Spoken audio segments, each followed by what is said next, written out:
मुल्क जे 75 जश्न आज़ादी जूं तक़रीबूं त कॾोको ख़त्म थी वयूं, पर उन्हनि तक़रीबुनि ते थींदड़ तनक़ीद सबबि उन्हनि जा पड़ाॾा अञा बि गूंजी रहिया आहिनि। जश्न आज़ादी जी डायमंड जुबली तक़रीबुनि जे सिलसिले में सभ खां वॾी ऐं मुख्य तक़रीब इस्लामाबाद जे जिन्ना कन्वेंशन सेंटर में थी, जिते वज़ीर आज़म शहबाज़ शरीफ़ क़ौमी झंडो फड़कायो, जंहिंखां पोइ कलाकारनि पारां मिली गीत पेश कया विया।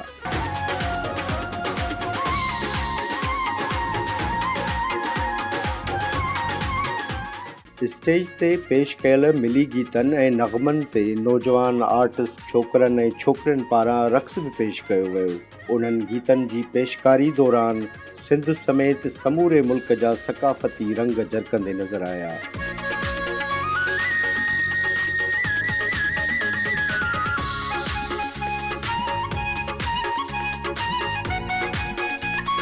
फ़नकारनि जी बहितरीन परफॉर्मेंस बावजूदि कुझु माण्हू रक़्स कंदड़ छोकिरियुनि जे लिबास ऐं डांस खे सख़्त तनक़ीद जो निशानो बणाए रहिया आहिनि।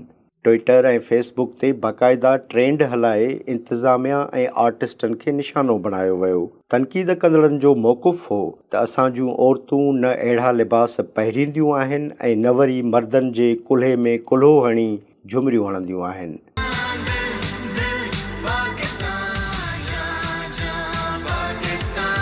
औरतुनि जे लिबास ऐं रक़्स ते जेकॾहिं हिकिड़नि माण्हुनि तनक़ीद कई त ॿियनि उन जी आजियां बि कई। हुननि जो चवणु हो त जश्न आज़ादी जूं डायमंड जुबली तक़रीबूं शायाने शान तरीक़े सां मल्हायूं वयूं ऐं उन्हनि ते थींदड़ तनक़ीद अजाई आहे।